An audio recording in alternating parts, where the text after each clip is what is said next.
It's NGAMING Tonight with your host, Lachlan Wortman.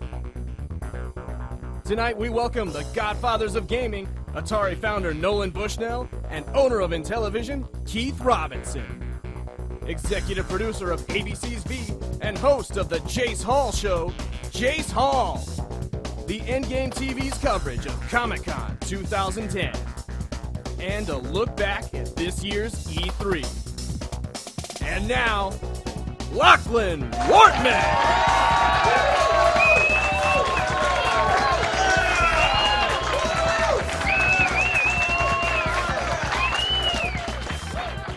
Good evening and welcome to the first ever episode of NGAMING Tonight. I am Lachlan and I will be your guide through this journey into the world of gaming. So, what is NGAMING Tonight? This is a show that brings back the soul of what gaming is really about.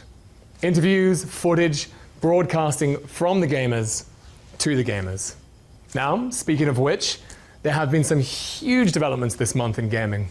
StarCraft 2 has finally hit stores. Comic-Con saw the unveiling of Street Fighter vs. Tekken. Crysis 2 has a release date for March 2011. Also, more talks that Duke Nukem Forever, the long-awaited sequel, might finally be released. Now, you thought I was going to make a joke there about Forever, didn't you? Because it has the word Forever in it, and it's literally taken forever. And we don't joke on this show. All very serious.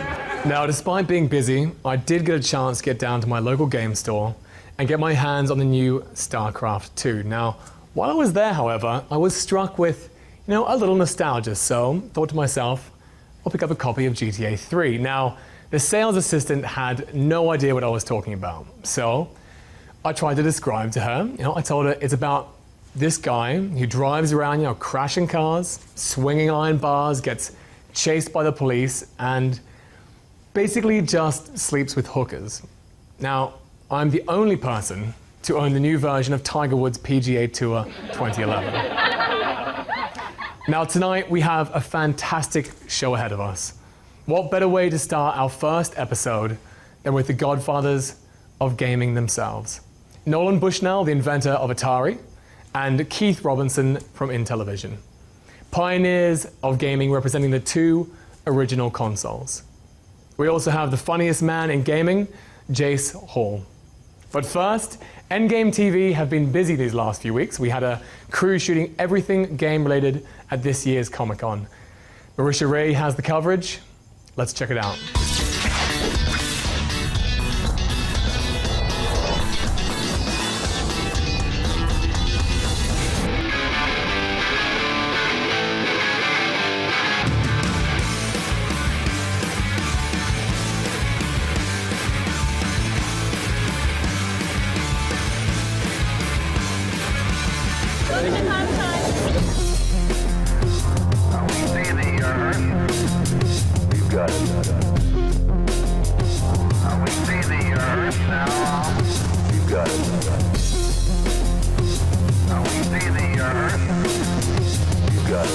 Now, Eddie, you are right in the middle of Warehouse 13. That's right. With the Sci-Fi Channel. How's that going?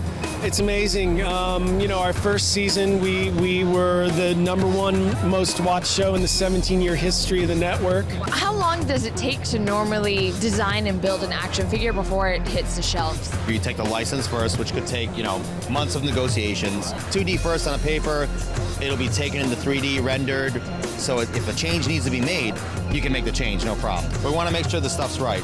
And then we'll print it out maybe for display, or we'll print it out direct into parts. And then those parts themselves will be given to the factory, who will then tool them, and then production runs start with the injection. So it could take possibly about 6 months, maybe 5 to 6 months. But Ion's a high fantasy MMO. The concept is angels versus demons. You get to play a divine celestial race that can fly, and there's a lot of PvP. You really have to watch not just your back, but above you, below you, all around. I just got done playing the demo, Beast Mode, for Gears of War 3, and I'm here with Rob Ferguson, who is the executive producer. I really like the way you guys made the combat. Yeah, I mean, everybody's been playing with Gears 1 and Gears 2. You got to play, fighting the Locust. Now you get to be a Locust and just get to tear humans apart. It's awesome fun. We've been pushing it with each one. I think with each version of the game, we become more confident in our storytelling, so we try to tell more and more story in it. That's great, because we're playing with the timeline a little bit in Gears 3 here, kind of like in Pulp Fiction. So you start off as Marcus and Dom, but then eventually you kind of transfer in and you're playing as Cole and Bear to their own mission, and then you realize the stories are actually happening at the same time and they overlap, and then they all meet together later on in the game. That does sound very Tarantino of you guys. It very much is, and the thing about Cole is he gets to have a kind of a moment in this game. He goes back to someplace that's very personal for him. And so, yeah, there'll be some stuff going on. We'll be tugging on some heartstrings as well as chainsawing some monsters, in Gears 3. What was it like being part of such an influential series? The influence is kind of ongoing. I don't know. I mean, initially it was great to be part of something that is going to last a long time. I didn't realize until a friend of mine said, "Don't you realize that your character in the show is going to last for decades?" And I didn't realize it until that point. We were part of this iconoclast of actors. If you don't know Star Trek, then you'll have no idea what she's talking about.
Get better than this.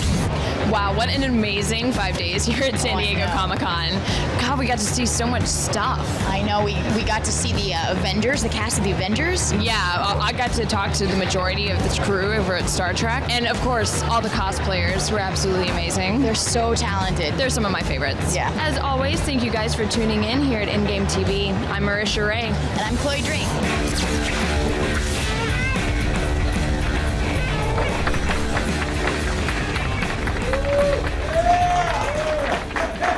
Ladies and gentlemen, these next two people need absolutely no introduction.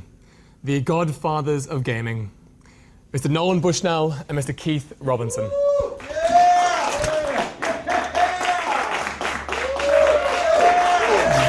Thank you so much for coming. Have a seat. Thank you so much for coming. Have a seat. All right, gentlemen, thank you so much for joining us. Good fun. I'm glad you're here. I'm glad you're here.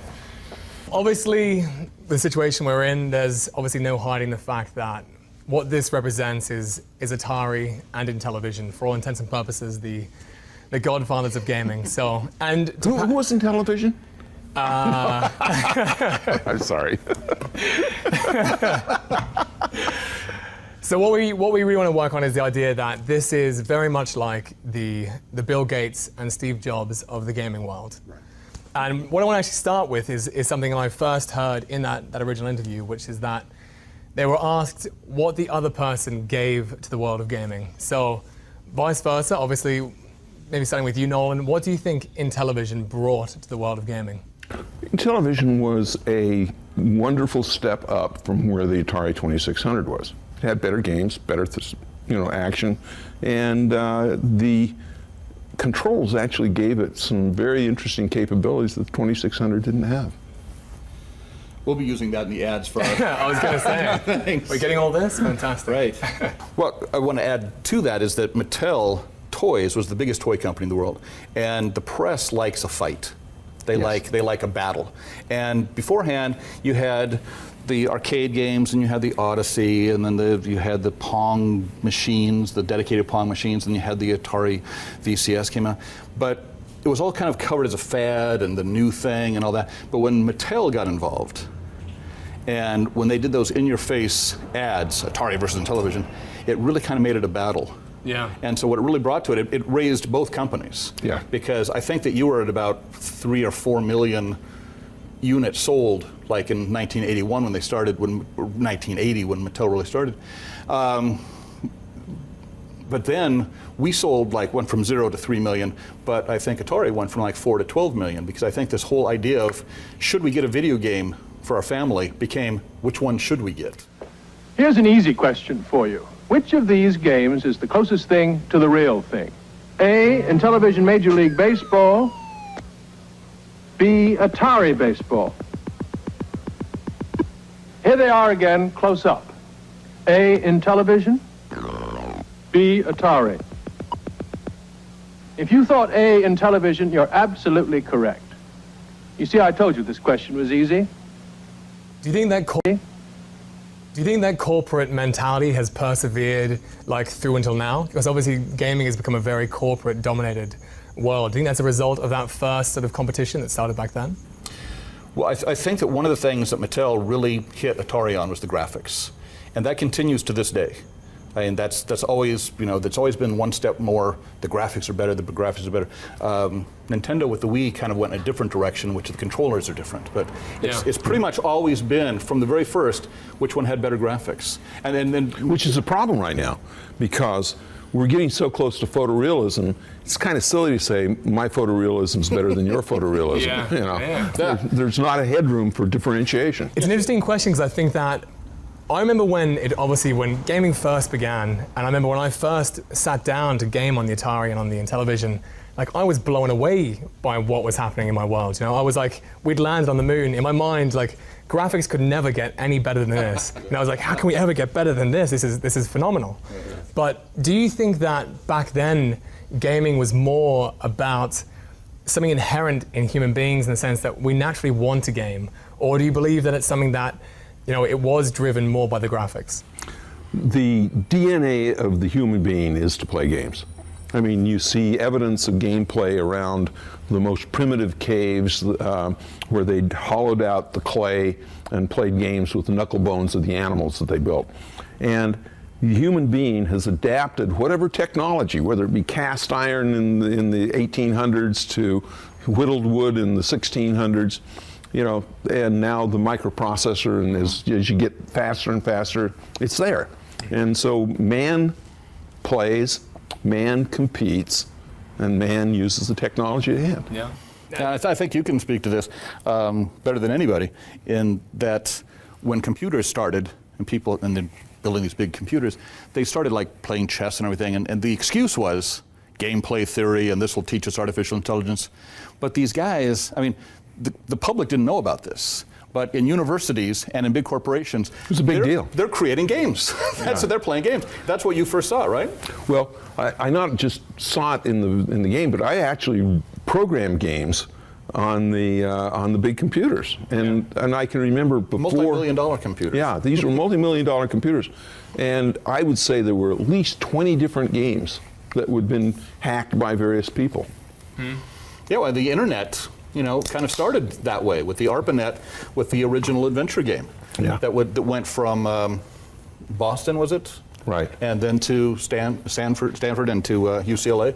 And this was a game that, was the first text adventure game that and it was great. Oh yeah. I mean, we all played it. I love that. We all played it. WYSIWYG. Oh yeah. I'm in XYZZY. And caught in little twisty passages, all alike. All alike.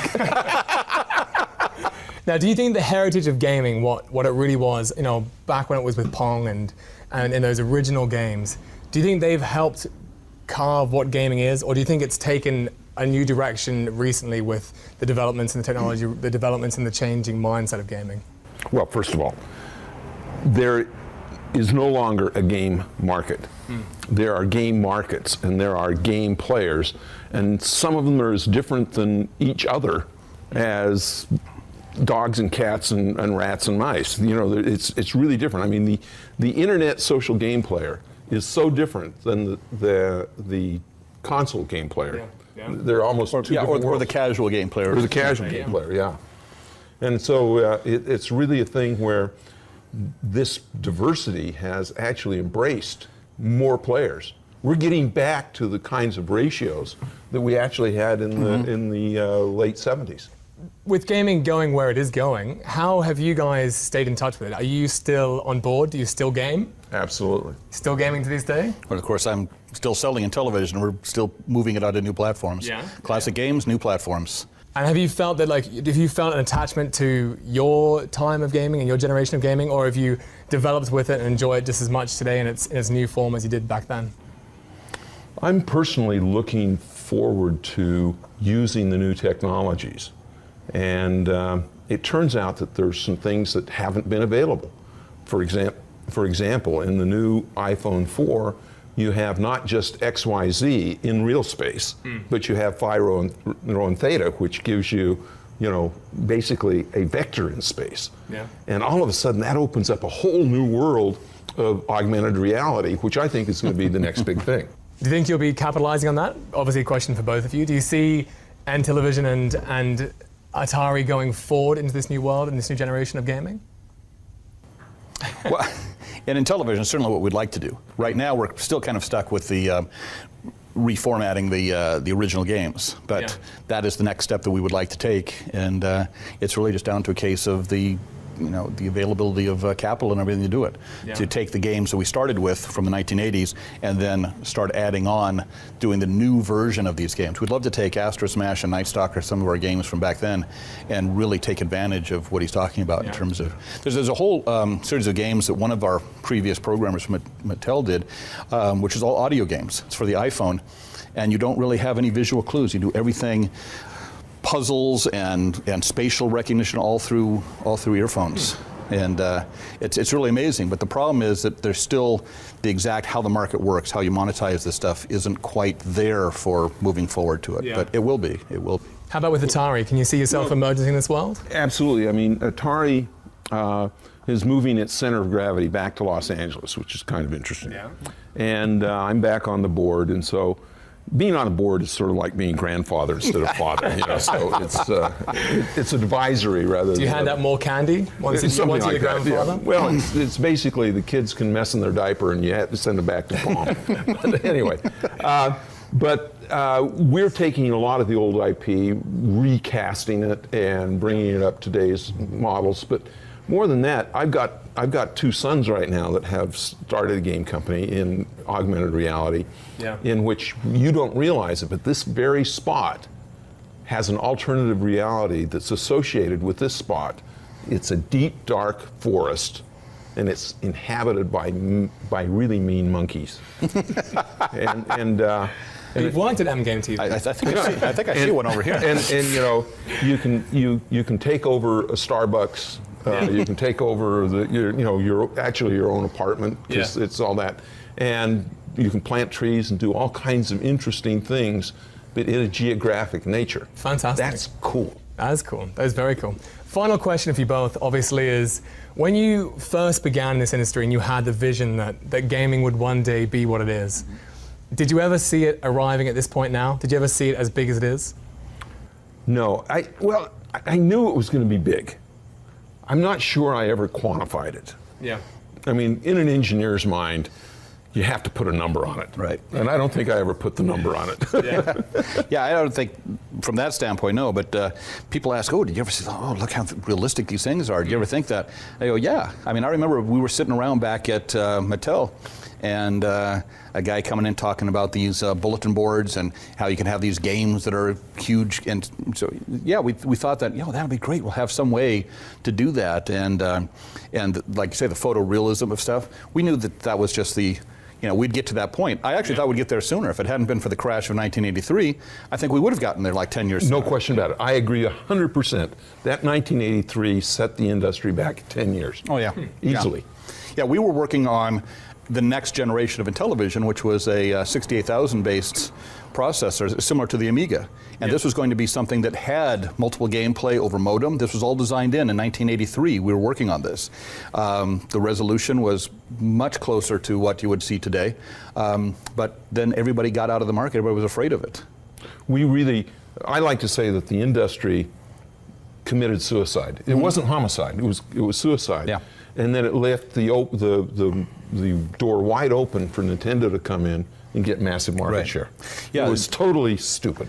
Yeah, the senior marketing guy at Mattel Electronics, he was the one person that I know of who looked at the industry and said, in the 1983, when the crash and when we lost 300 million, and I think Atari lost $1 billion or something like that at that time, who looked and said, you know, the actual sales are going up. The demand is going up. It's just the supply has gotten crazy, and the supply was all, you know, really bad in a lot of cases because everybody was just buying their way into it and write a checkbook and come up with a game that was pretty bad.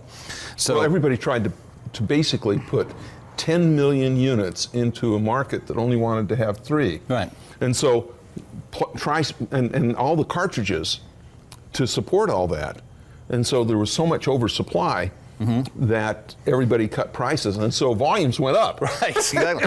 But then everybody got out of the market in 1984, except, like I say, this guy at Mattel who said it went up. And so he bought the rights, and that's what kept Intellivision going. Intellivision kept making new games until 1989. They went through the entire decade. So all that being said, do you ever have any regrets as to your role in the industry, or how you felt you could have perhaps stayed in it and steered it in a different direction? I'm very sad that I left the marketplace. Of course, I did it before. I left in '78, and I think that I know that I would have made different mistakes than Warner did. You know, but whether that would have been definitive or not, I don't know. Yeah. And see, I was at the opposite end of the scale because I was a programmer back then. And other people were in charge, and I've kind of worked my way up to being now president of the company. But you know, once Mattel got rid of it, and then I bought it from the guy who bought it from Mattel. So now, in your beginnings, you were working as a developer on Tron, which is Tron Solar Sailor, one of the IntelliVoice games. Yes, which is now finally a sequel. Tron which Legacy is coming out soon. And in addition to that, we also have the film Atari, which is coming out hopefully soon, to be played by Leonardo DiCaprio. Leonardo DiCaprio, yeah. Splitting image. By the way, we have good stories at Intellivision also, so you know. Yeah. Call me Hollywood. Call me. How do you feel as if that's my hope, is that your film is successful, and then the way Hollywood always rips something off, they say, well, maybe that Intellivision guy's got something. Well, I am hoping it's successful because I want it to be Nolan Bushnell, the sequel. So because then we have Chuck E. Cheese, and then we have E-TAC. May I say one thing here? I don't know if you know this or not, but when you left Atari, you had something like a 5-year deal that you would not get into the video game market. Right. That scared us at Mattel so badly. When it was coming up in 83, I guess, when it was coming up that you could get back in, everyone was going, he's getting back in. We're not, you know, they weren't afraid of Coleco. They weren't afraid of anything like that. They were afraid that Nolan Bushnell was going to get back in and take over the industry again. There was going to be something marvelous. And you did Chuck E. Cheese, and they're going, wait a minute, so pizza, wait. They were expecting some 3D holographic, you know, video game system that he had been working on in the back room, and it's a pizza place. Well, I have 5-year ADD, and so what I really have to do is I sort of have to change industries around every 5 years, otherwise I start craving crazy. Well, I think Chuck E. Cheese probably complemented the gaming industry more than anything else. I think there's a lot of gamers out there who love the invention of Chuck E. Cheese as much as Atari. Well, that entire, I mean, whoever first married the idea of pizza and arcade games, because we had a place in Manhattan Beach, my hometown, called Mystic Pizza, that we used to go to after work. You know, we'd work all day on video games and go down the street to the Mystic Pizza and play arcade games while getting our pizza. That was genius. Now, Keith, you have the Intellivision coming out to join us on the iPad and the iPhone. Right. This 1980 was the year that the Intellivision first came out nationally. So 2010, that's our 30th anniversary. So we're celebrating we're on the iPad and iPhone, published by VH1, and we're coming out on the DS in September, which we're very excited about because it has the dual screen. So the overlays, if you remember the overlays from the controllers, they show up on the lower screen and are touch sensitive, so you can play the games exactly like you played them back in the day. Neat. Yeah, it's great. It's the perfect platform for us. Right. As well as the iPad and iPhone, which also have the touchscreen. And Nolan, we can expect things from you as well? Yeah, Atari is doing a repackage of a lot of their classic games, updating them, and it will be on our website and social gameplay under Play Atari. And so it's atari.com, Play Atari. It's going to be a whole new big website. Fantastic. Gentlemen, thank you so much. We now go to Marisha Ray, who's actually coming to us from E3. So let's check that out.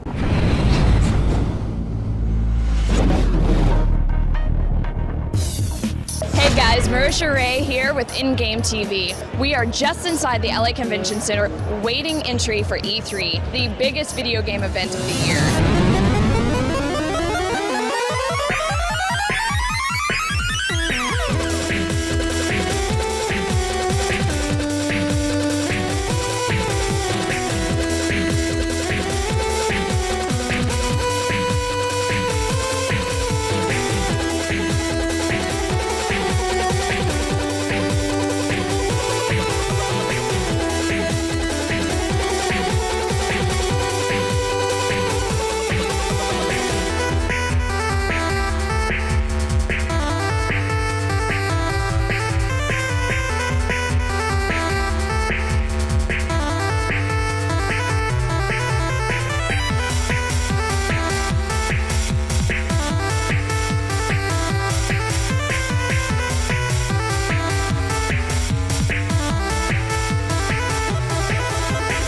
Gamers, Alfonso here, and I am with Ian, art director of Dead Space 2. For In-Game, I am here with Becky Young of Crave TV, video game director for Tron Battle Grids, CEO of Play and Train, associate producer with ISD, Jamie Windsor, application engineer for Terra, Sean Dunn, the creative director for Homefront, the U.S. producer of The Fight for the Sony Move, Chris Barassa, the associate art director of Pirates of the Caribbean, Armada of the Damned. Not giving any interviews. This is the only one I've done at the entire show. Todd Thorson, the director of marketing and PR with Namco Bandai. Alex Cox, producer of Mafia 2 and 2K Games. I'm here with Albert Pernello, the director of marketing for Microsoft and Xbox. That's right. What exactly do you do with that title?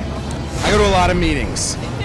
Actually, my job on the marketing side is really to be the voice of the customer, working with the developers to figure out what types of features and technology we should be putting in our games and in our hardware. Now, of course, the big news with Xbox right now is the Kinect. Yes. What was your role with Kinect? I've actually been working with the team since the very beginning, really trying to help figure out how we could take this really cool technology and bring it to market. What types of features should it have?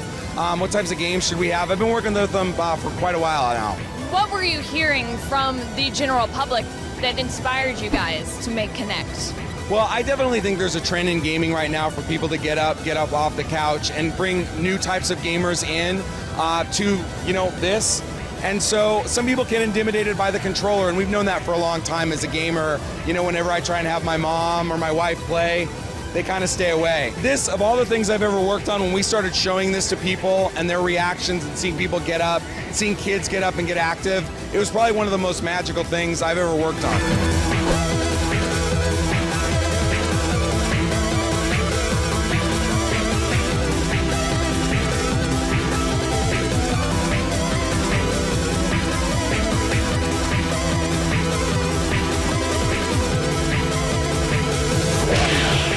What an amazing 3 days. E3 was not kidding when they said that this year was going to be the year to top all years. Everyone brought their A game, with Microsoft and with the newly debuted Kinect, Nintendo with the 3DS, even a reboot of some old classics with the new Mortal Kombat and Pac-Man. This is Marisha Ray with In-Game TV. Thanks for watching, everybody. I'm out of here. Jace Hall is now one of the biggest faces in the gaming industry. You may know him as the executive producer of V, the founder of Monolith Games, but you'll definitely know him from The Jace Hall Show and his YouTube hit sensation, I Play WoW. The true ace of base, Jace Hall.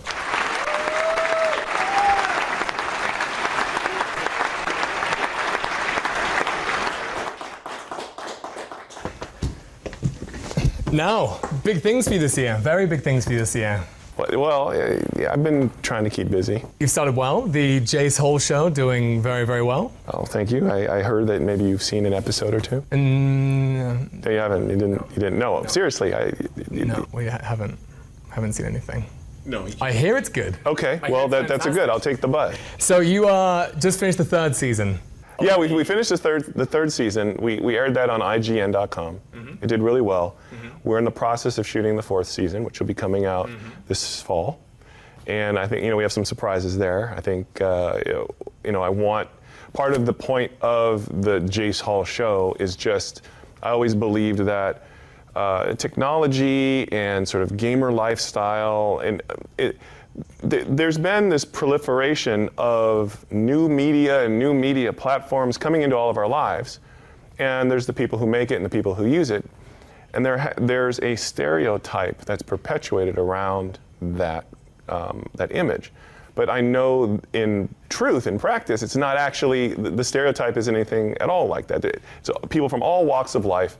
So I wanted to do a show that sort of showed the people behind that stuff. The true gamers? Yeah, it's funny. A lot of funny things happen in the game industry, and I want to show that instead of everything always being so news-centric. Yeah.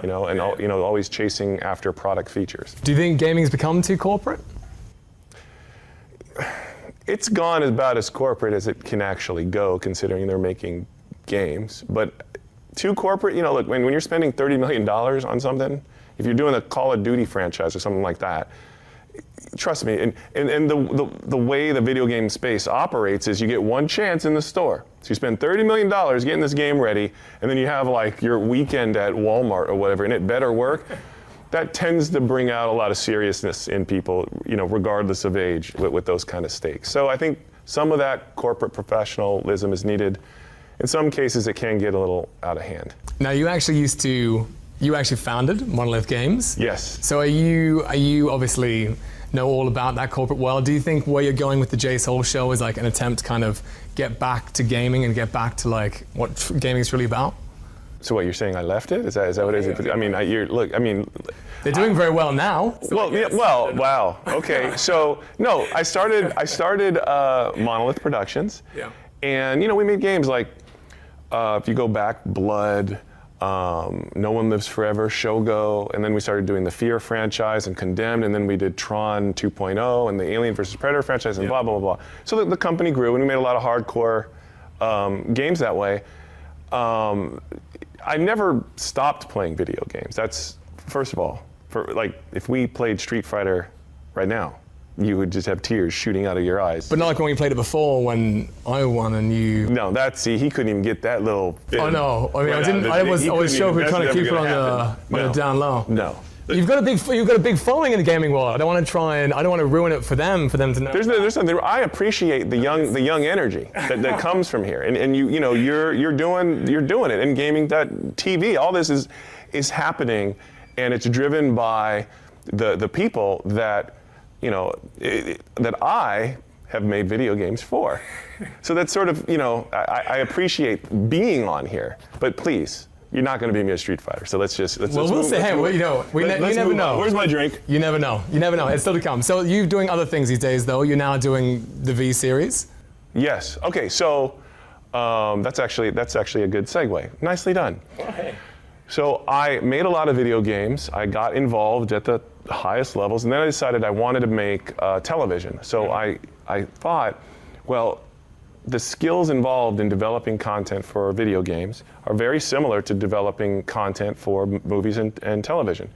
So I sort of tried to make my foray into that, into that. And the first television show that I came up with was sort of a reimagining of an older television show from the 80s called V. So, there were a lot of challenges because network television doesn't normally like to put spaceships, broadcast network like ABC but I kept on making the argument, you've lost a certain audience. People like me don't watch a lot of TV anymore, not because we hate TV, but because you're not putting things on TV that are interesting. We have our face buried in video games that are telling us stories and bringing us content we like. So they eventually bought that, and V came out, and it's done okay, and we're now in the process of shooting season 2. Fantastic. And we've had a lot of surprises in there. I think we just announced that Jane Badler, who was Diana in the original V, she's the one who ate the gerbil or whatever. We've cast her in the new V in a secret role. So I think people are going to dig that. But the thing that I think your audience is going to find interesting is I'm a gamer. I play games. I made games. I am not formally educated in gaming. And I've been able to be involved in that and also translate those skills into other mediums for the same audience. So if I can do it, anybody can do it. Now, you were instrumental in the Warner Brothers Interactive deal. Yeah, we were doing so many games that, and I started developing relationships with studios, and Warner Brothers wanted to get more involved in games. And up to that point, they were only licensing.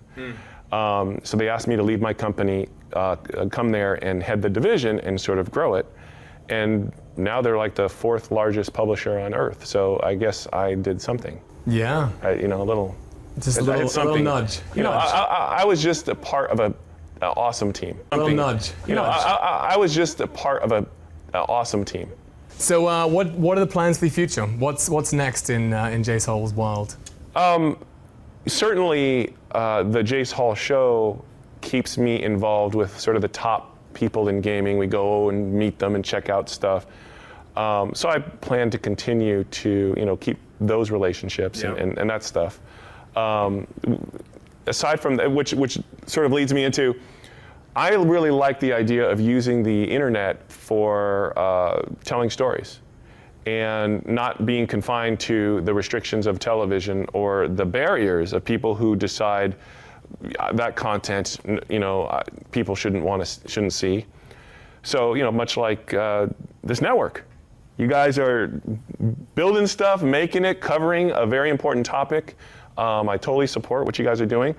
This is the future, and I want to be heavily involved with that. So my company, HD Films, yes, it produces television, but that is sort of a secondary objective for traditional TV. It's really focused on developing stuff for online, telling stories, building communities, and letting people who are looking for certain kinds of content finally get at it, finally someone making something. Yeah. A good example of this is on TV, they don't do anthology programming anymore. Self-contained stories, everything is totally serialized. And I want to see anthology, like The Twilight Zone, which but they don't make them anymore. So the web is a very good place to bring anthology back and show that there's interest in it. Yeah. Now you actually came out with quite a hit sensation with I Play WoW. Your music foray into the internet world. Any plans to do more with that? Yes, actually. So for the audience, the Jace Hall show started to spin off music videos. It actually occurred to me there's a whole hip hop community that does this category called nerdcore. And if you were to look at hip hop today, it's actually gotten very, very repetitive. You're either party, or I love you and I hate you, but that's it. There's nothing in between, and it really surprised me that no one was talking about why didn't you add me as a friend on Facebook? So those sorts of things. So there is a community called nerdcore, and so I thought, wow, the Jace Hall show is talking to 10 million people. Why don't we start doing music videos? And I have a music background, so I wind up writing these songs and creating these songs, and one of them was a song about being a World of Warcraft player. Anybody who's played World of Warcraft for any extended period of time has heard, why don't you go outside? You're lazy, you're wasting your time. And so it builds up this frustration and anger, which is basically, kiss my ass. So I wanted to make a song that really spoke to that frustration of not only a World of Warcraft player, but also anybody who plays a massively multiplayer online game. They always hear this stuff. So we make this music video, put it out, 4 million people watch it. So next thing I know, I'm talking to Capcom, who does Street Fighter, and they're like, it'd be great if you could do a Street Fighter music video. So we recently shot and created a Street Fighter music video. It's not out yet, but it'll be released soon. It'll be out soon? Yes, it'll be out soon. When can we expect it? October 1st, somewhere right around there is when you should start to see it. Okay, fantastic. So you'll probably see more music videos come out of us. like that. Is that the direction you're heading in? Are you trying to go more It's fun. I think it's a way of sort of bringing these cultures together, because if you do music that's commercial enough, that's pleasant enough to anybody, whether they game or not, it really shows, you know, a different aspect to the community and just the whole online thing. So, you know, I've been eyeing Mortal Kombat. I've been eyeing some of these other big games to maybe do a music video for them, and as long as people watch them, we'll keep on making them. Fantastic. I think we're all looking forward to it. Now, word is that there is a developing beef between you and Felicia Day. Are the rumors true? You know, rumors are rumors, you know? Are they true, are they not? The point is when she came on my show, she had the audacity to tell me that more people watched The Guild than my show. Statistically, though, that... And I, you know, I didn't... Statistically, though... Well, you know, it depends on how you count the beans, really. But she didn't need to clown me on my own show. And so it was after that point, things were not as... the same. Well, I mean, you know, she gets 20 million people watching her show. Okay, that's fine. And 11 million people watch her music video. But I'm not really watching, I'm not keeping track of this stuff. Well, I mean, you weren't one of them, so... Well, no. That's so it's important. No, people had told me about it. And she actually, we came into our office. She had actually trashed my office. And I have this doll, which I thought is kind of cute. Before you go into it, I have a sneaking suspicion we may actually have a snippet of footage from that exact event. Let me take a look. Jace Hall used to have a baby Jesus doll. Do you know who has it now? Felicia Day, because she came and stole my baby Jesus doll. Oh no, she didn't. Felicia Day, She has the baby Jesus doll. She got my baby Jesus doll. What are you doing here? I'm doing an interview with Michael Scott. We're shooting our show. Wait. Michael Scott, Dorkman? Yeah. I love that video. I even sent you an email one time. I was like, let's work together. No, we have to. There's no work. No, okay, whoa. I love The Guild. Thank you. WatchTheGuild.com. WatchTheGuild.com. No, we're not doing that. All I want is my baby Jesus doll back. You're never getting your baby Jesus unless you apologize. You took my World of Warcraft character and killed him over and over and then posted it on the internet. You found her? Yeah, I've got her targeted. Kill her fast and bad. I think I'm gonna drop her from the sky. Oh, man. Oh, pow. Uh-oh, I think you've been discovered. Did you see she taunted? She taunted, ran, the office was trashed, called us bitches. The battleground is not entirely bloody on her side. Apparently you... Well, I thought that, you know, now this is the difference. You know, I'm a true original gamer. That means my mob runs deep. I can make phone calls. I can get things to happen. And, you know, she plays World of Warcraft. So I had the guys and gals down at Blizzard go into God mode and find her in the game and just kill her over and over and over and over and over. And at some point she figured out it was me. But at that point I didn't care. I was so totally satisfied. And they picked her up into the sky and dropped her like 1,000 feet. And you watch her little avatar bounce. It was funny. But yeah, I mean, it's on. It's kind So where to from here with Felicia Day? Obviously, I think the ball is in your court. Well, you know, I ran into her at an internet cafe, and we sort of duked it out there with lightsabers. Let's take a look. Oh, wait, look what I found. Well, it's funny you should bring that, because I have this with me. Do we have a problem? I don't know. Do we have a problem? Do we? Do we have a problem? Oh, we do.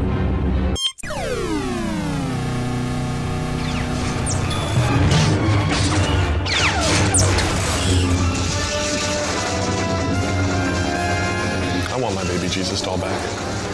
You owe me an apology.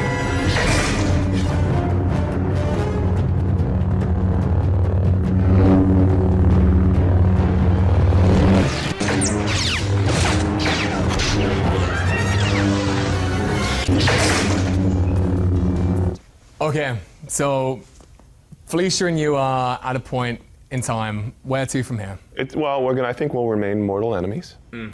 And I won't stop until I have twice the amount of viewers as she does ever on anything. Bottom line. That's fair enough. That's fine. You know, she's a tough one. She's not going to go down easily. But you know, I'm ready. I'm ready. And I think you'll probably see in season 4 some more confrontation. We can't wait. Jace, thank you so much for coming to join us. Thanks for having me here. Can't wait to see what you've got lined up in the future. I'm going to try my best. Guys, don't forget to check us out on the next episode of NGAMING Tonight, when hopefully we'll have some real celebrities and we'll have a great show ahead of us. Thank you very much.